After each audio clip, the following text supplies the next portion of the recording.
Lucknow super ജയൻസിനെതിരായ മത്സരത്തിനിടെ Tilak വർമ്മയെ retired ഔട്ടാക്കി തിരിച്ചു വിളിച്ചതിന് ന്യായീകരിച്ച് മുംബൈ ഇന്ത്യൻസ് നായകൻ ഹാർദിക് പാണ്ഡ്യ.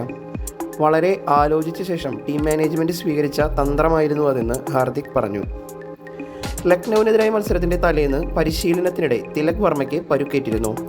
അതുകൊണ്ടാണ് തിലകിനെ തിരിച്ചു വിളിച്ച് പുതിയ ബാറ്ററെ പറഞ്ഞുവിടാൻ തീരുമാനിച്ചതെന്ന് ഹാർദിക് പറഞ്ഞു. റോയൽ ചലഞ്ചേഴ്സ് ബംഗളൂരുവിനെതിരായ മത്സരത്തിന് ശേഷം ആയിരുന്നു ഹാർദിക്കിൻ്റെ വെളിപ്പെടുത്തൽ. കഴിഞ്ഞ കളിയിൽ ഒട്ടേറെ സംഭവങ്ങളുണ്ടായി.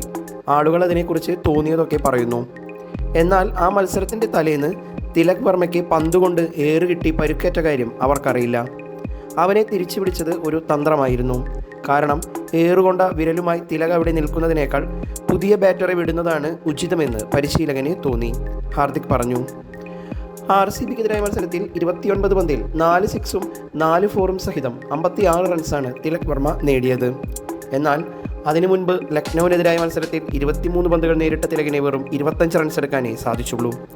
മത്സരത്തിൻ്റെ അവസാനത്തിലേക്ക് എത്തിയപ്പോൾ മോശം സ്ട്രൈക്ക് റേറ്റിൽ ബാറ്റ് ചെയ്യുകയായിരുന്ന തിലക് വർമ്മയെ മുംബൈ ഇന്ത്യൻസ് റിട്ടയേർഡ് ഔട്ടിലൂടെ തിരിച്ചു വിളിക്കുകയായിരുന്നു. പകരം മിച്ചൽ സാന്റ്നർ ബാറ്റ് ചെയ്യാനെത്തി. നായകൻ ഹാർദിക് പാണ്ഡ്യ ഈ സമയത്തെല്ലാം ക്രീസിലുണ്ടായിരുന്നു. മത്സരത്തിൽ മുംബൈ ഇന്ത്യൻസ് തോൽക്കുകയും ചെയ്തു.